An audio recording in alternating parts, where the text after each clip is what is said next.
spettacolo in cui è stato già portato, creato con la regia anche di Antonio Giarola per un grandissimo spettacolo che abbiamo fatto quest'estate, che era proprio ispirato ai 7 chakra.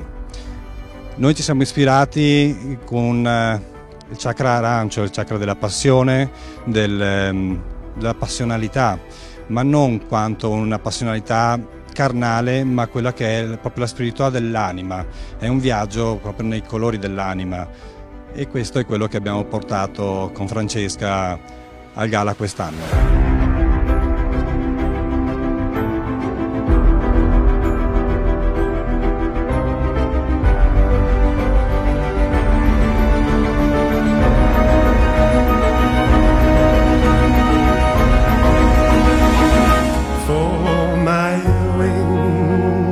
Lui è qui con noi, Mr. Martin, uno stallone Quarab per l'azienda agricola della Dolza, in cui ho presentato e abbiamo creato questa sinergia di rapporto e abbiamo portato questo piccolo numero, ma proprio per presentare lui.